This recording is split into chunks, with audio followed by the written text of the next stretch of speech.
Hi guys, welcome to Energize Coaching. Here we're going to take a look at a seated calf raise, which is going to work the two parts of the calf, the gastrocnemius and the soleus. Now this particular seated calf raise is plate loaded, and I've got a couple of plates loaded here already. If you have a stack based calf raise, then you would select an appropriate weight on the side stack.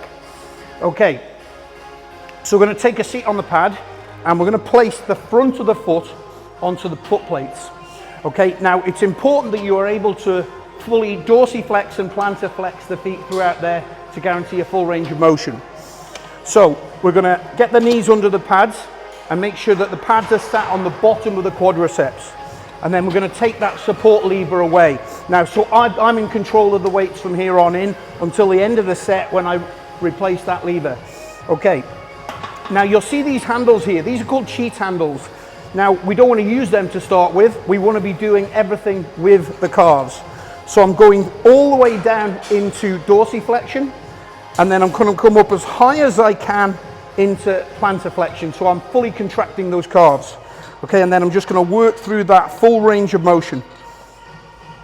Now notice at the bottom, I pause.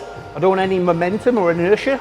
And then I'm driving my front foot into those plates, contracting the calves and getting as high as I can. Now there's a great saying when it comes to calf training, get as high as you can and then get higher. So I'm driving into the plates and then slowly lowering in that eccentric portion of the movement.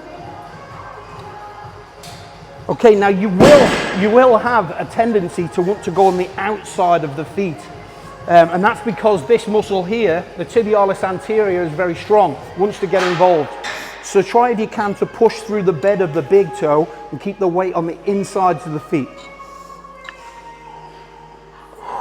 And again, when I'm driving upwards, I'm trying to get as high as I can and then just get that little bit more. And I'm visualizing my calves and that ridge underneath the calves. Okay, now what you can do when you get towards the end of the set, just to get a few forced reps, is you can lightly grip these cheat handles to enable you to keep that full range of motion. So essentially you're doing the percentage of the rep that you would be unable to do when you start to reach failure.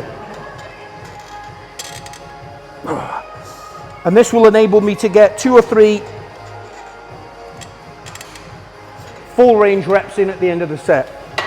And then I just replace that support lever to take the weight, and that's me done. So that's the seated calf raise.